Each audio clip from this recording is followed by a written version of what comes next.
بسم الله الرحمن الرحيم.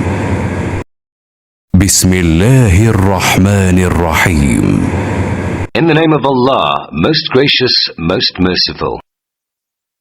قالوا ادع لنا ربك يبين لنا ما هي قال إنه يقول إنها بقرة لا فارض ولا بكر عوان بين ذلك فافعلوا ما تؤمرون قالوا ادع لنا ربك يبين لنا ما هي قال إنه يقول إنها بقرة لا فارض ولا بكر عوان بين ذلك فافعلوا ما تؤمرون.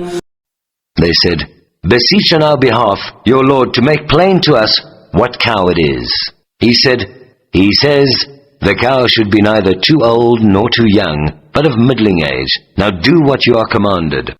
80. This story or parable of the heifer in E. 67 to 71 should be read with the parable of the dead man brought to life in E. 72 to 73. The stories were accepted in Jewish traditions, which are themselves based on certain sacrificial directions in the Old Testament. The heifer story of Jewish tradition is based on Num.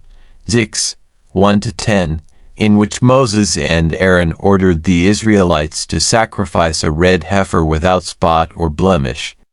Her body was to be burnt and the ashes were to be kept for the purification of the congregation from sin. The parable of the dead man we shall refer to later. The lesson of the heifer parable is plain. Moses announced the sacrifice to the Israelites, and they treated it as a jest.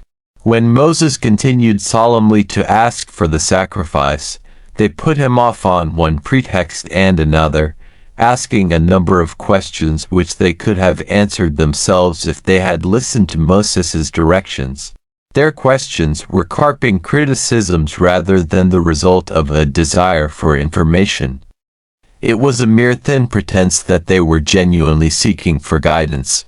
When at last they were driven into a corner, they made the sacrifice, but the will was wanting, which would have made the sacrifice efficacious for purification from sin. The real reason for their prevarications was their guilty conscience, as we see in the parable of the dead man. 72 to 73.